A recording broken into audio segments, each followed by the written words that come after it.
You know, most folks think beekeeping is just a couple of hives in the backyard, a smoker, maybe some honey at the farmer's market, but that's not exactly what we do.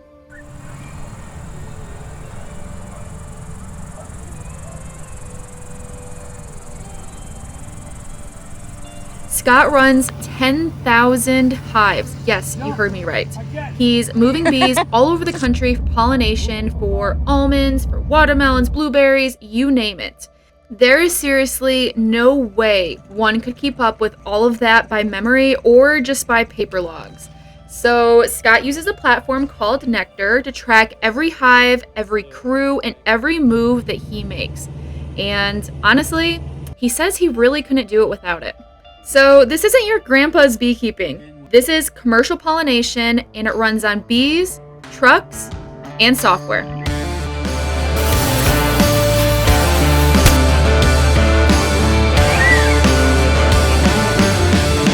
here with Scott Barnes, and we're unloading a truck. Oh, the sun is in a terrible spot, but we're unloading a truck that's going into blueberries. He has a bunch of double deeps, and he also has some nukes. I think he said 3,000 nukes that he's bringing back from Florida on this truck here. And this truck setup's a little bit different than what we saw back in December.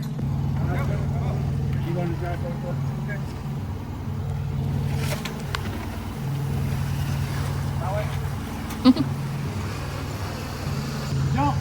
I get you.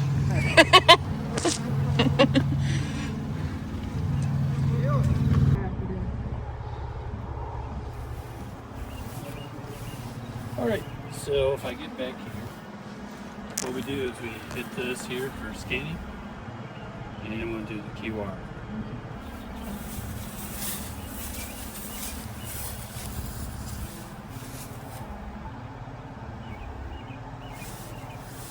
So that's a hive, the hive number.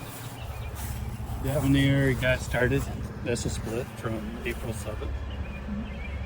I can tell you where it's been. We made that, came up on Florida. Just the fact you can see its history, that would help. See this heart, they just moved this one in. May 1st, they moved it from its yard. The last time it came from what we call flat branch 5. Flat branch 5 is, it'll tell me what's going on there. That tells me what's there is now. But this will tell me what the feeding, what all we've given to it, the queen management, what queens were in it, when it was doubled. This could actually show you what's wrong with it without just like throwing something at the wall to see if it sticks. Well, exactly. And seeing that goes all the way back to where this hive was created. I mean, we made this split April 7th. Okay. So it's an April 7th beehive. So they kind of, and you can go around and it'll tell you right where they've all been.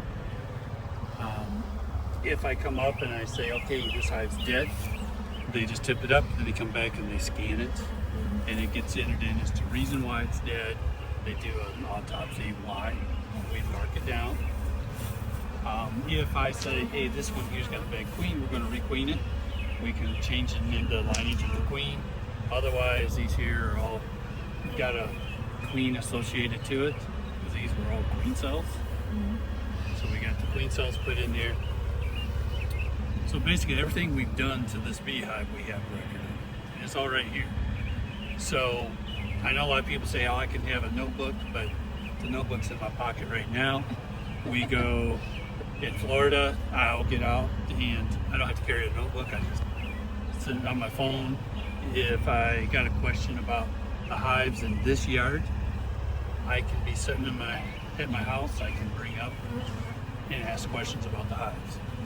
You know, what the guys will say, hey, we're seeing this problem. First thing I'm going to look at is what was the treatment? Did we miss a treatment? Was the treatment going from 1 week to 10 days? We'll figure it out.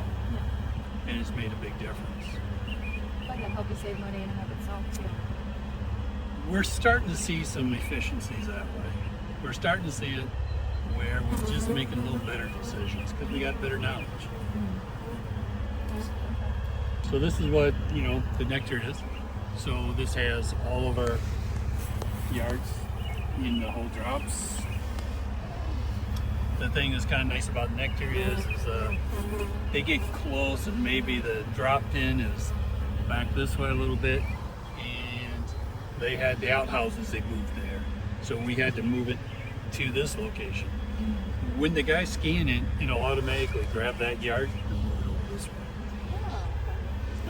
And then next year it'll be here, but it'll be here every year. And I can come in and I can physically grab the yard and move it around back over there if I needed to. But for the most part, it's what we do.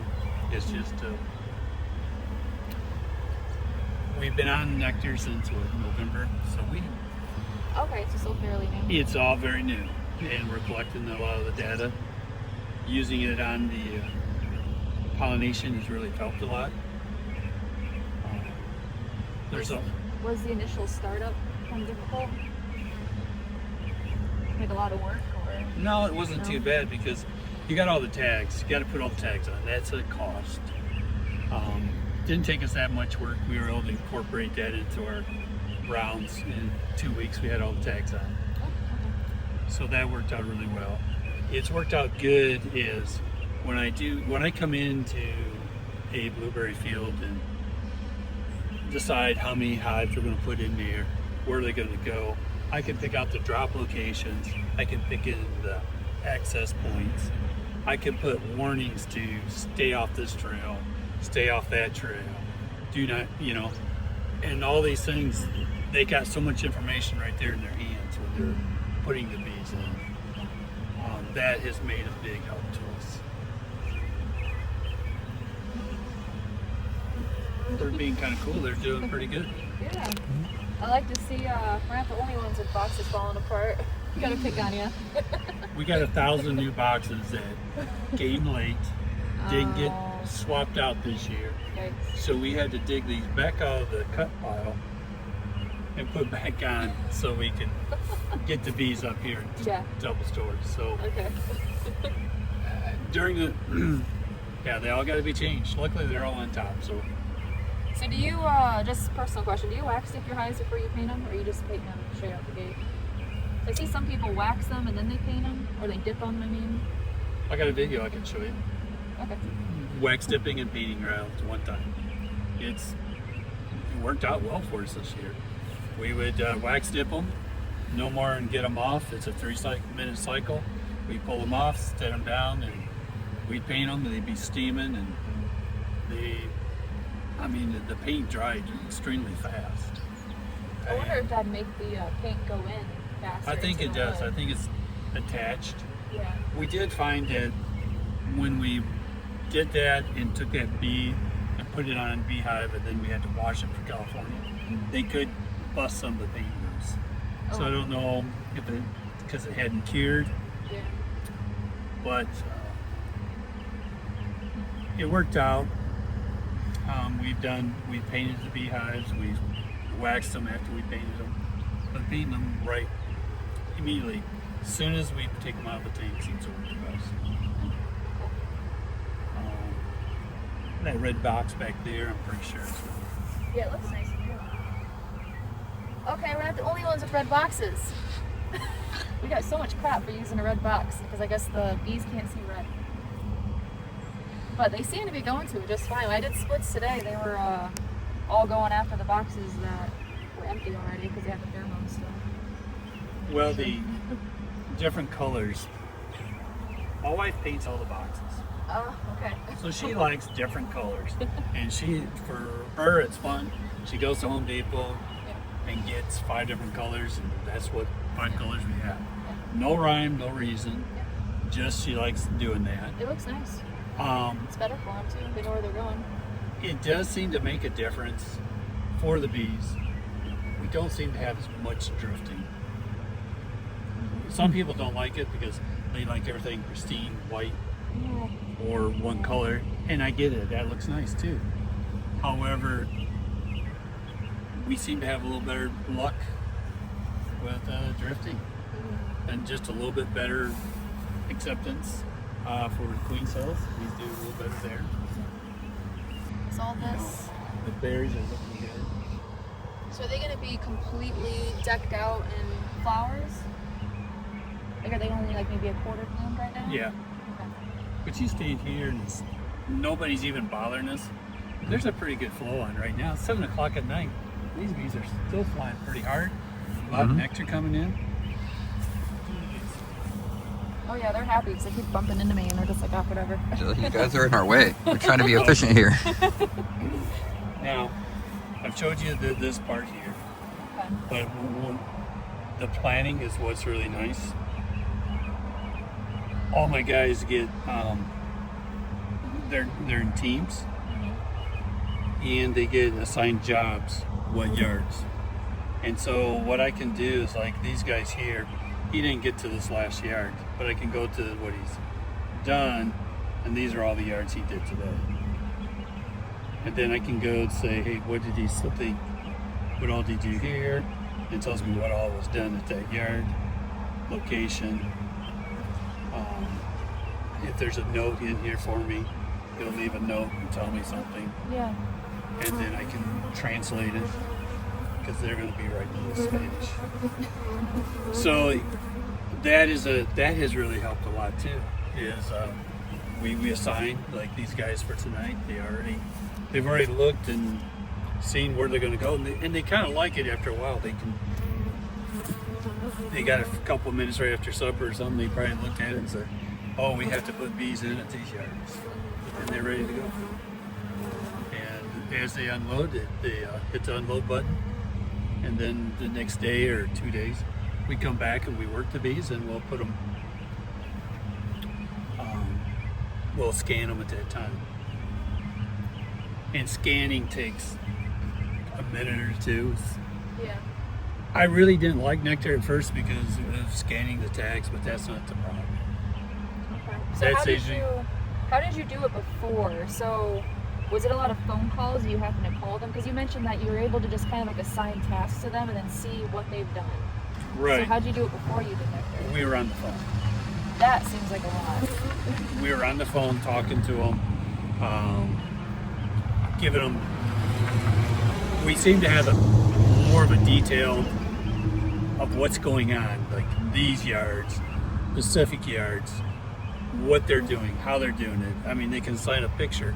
If they pull out and they don't like the brood, they'll take a picture of it, and it's assigned, and we can come back and find that hive, and that hive will never be. We'll always be able to tell. If they find something that's kind of a little wonky, we can get right on it, and that is where I think it's going to give its a return. Yep. So it's probably not for everybody. Nectar isn't, but it is going to give you a lot of information. Yeah. And I like the more information I can get, the more of a better decision on how to solve a problem. There's times when you look at a yard and you'll see 2 or 3 pallets where the bees are just doing horrible. And as a commercial guy, you're always, no matter how hard you try, your bees are always mixing. They're always mixing from this yard. There's probably 3 or 4 different yards from Florida represented this year. Well, you can kind of find out these are really good. Why are these so much better? I want to know why these are really looking good, as well as why are those looking bad. And sometimes you can compare. This one was fed maybe once or twice more. This one had another treatment, or maybe the treatments were a little more condensed, where that one there, it wasn't. I don't know. You find those things out. So yeah, that's about it. Well, I definitely want to try it. I've been thinking about it. Let's see, what else would be good for me to show you? They got all kinds. I mean, Gosh, they are not liking me. Hold on. It's going at my eyes. I thought she was a beekeeper. I am, I thought but so it's going too. at my eyes. I don't like that. Got me right up here. Oh. If you don't get stung twice in the eyes, once in the nose, if you ever see Oh, I know. Oh, okay. Hold on. I have to shut that. Okay, I guess I got the phone on the Yeah, this is a timeout. My queen lineages here. If I do formic on this group of bees and apicard, I can keep track of how well that got me into the fall. It's really hard to qualify, hey, this is how I'm going to make my money. Yeah. But right now I can see by going all in, the communications. My foreman down in Florida, he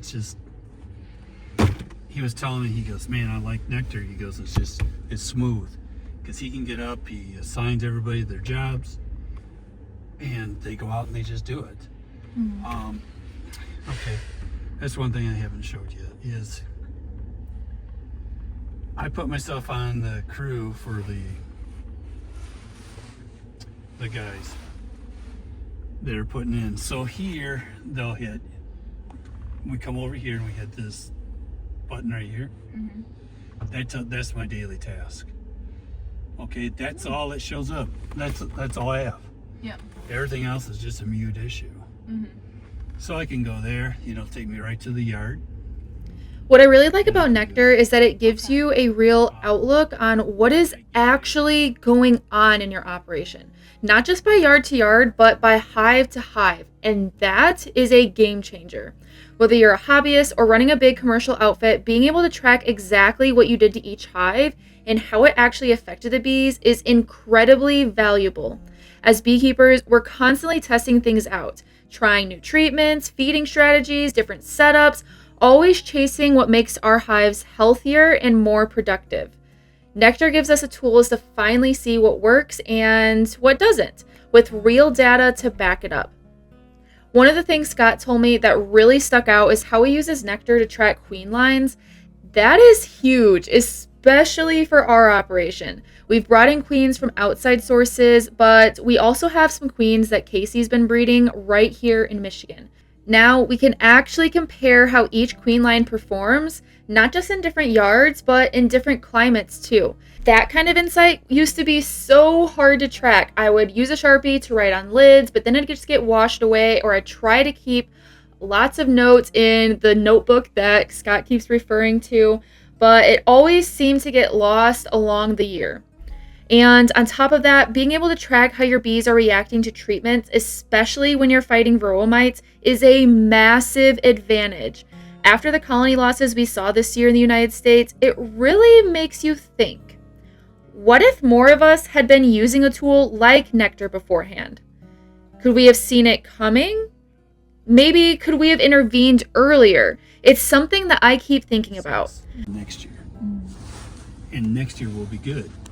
And then the following year, and I'm going, yeah, this probably is true. 2 years out, we know we got good, hard data. Here is going to be, well, yeah, we fed, pro syrup or pro, sweet. And this one, they're just marking down this. Yeah, we fed, we just put something down. We're looking at it as, I want to know what types of syrups are doing better for me. Do I do a better job using Pro Sweet than I do sucrose? Or sucrose a lot better? That's what some of the things that we can dig out of the data. Yeah, exactly. And that's probably why it takes you a couple years to finally then start seeing if you like it or not. If I had a notebook, and years ago the notebook was great when I had a couple hundred hives. But you've got over 10,000 and you're spread out over 2-3 states. Now I've heard some guys have spreadsheets. So however, is it possible you got to do with a spreadsheet versus Nectar? What you're doing with Nectar, can you do with a spreadsheet? No. I don't believe so. I don't really think you could. There's so much that I can't really explain about it yet. Oh, okay. Nectar gives you, it isn't like a water hose coming to you. It's like a garden, like a fire hose of information. And as you get to more information, you got to be ramp up to be able to use it all. You've heard me say a few times that I've been waiting a long time for Scott to agree to an interview on camera and sit down for something like this. And honestly, it ended up being more of a real off-the-cuff conversation than a formal interview. But I hope it gives you some insight. And if you're thinking about using Nectar, let me know in the comments. Is it something that you think could actually help out your operation? I'm curious. Let me know. Let's have the comment section guess. What does it mean when you see a chewed up larva on the deck? You know what it'll be?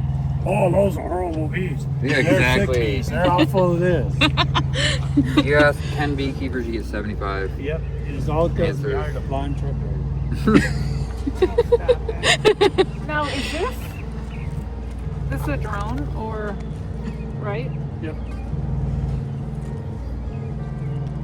Now, he doesn't have his wiener anymore, does he? Like, Squish the back of them. I know Scott showed me that the other day. So, wait, does that fall off after they've mated? Yep. It stays in the queen. Oh, okay. Yep, and then they die. Okay, It gets sorry. ripped out. There it is. Oh, so he never mated, that poor guy. He never got No. none. No nut cherry over That- there. So, what does that say if he didn't get the opportunity to mate? Probably got out, could have got down here and 50 degrees on this aluminum. Zaps them. Really? Yeah. Why is that? Because it's cold. The temperature of the aluminum, Yeah. they get down here and it's just sucking the heat right out of them. Huh. There's really nothing you can do about it. I mean, because even like, well, I've never carried them in this temperature, but every time we carry them, they come out, and then the wind comes by them, and then like one will die, and one will die, and one will die. But you had how many hives on this truck? So this is probably not even that bad, actually. No, this is actually great. Yeah, no, I've had more bees on my trailer that's like a fraction of this size than you have on this entire trailer. Well, for having as big a load as what's on there. Yeah, this Yeah. really isn't bad at all. Yeah, Like, they can kind of, it's kind of the benefit of a team. Really. Yep. well, some teams are better than other teams too. It's kind of the benefit of having a guy. There you go. He is. Jamie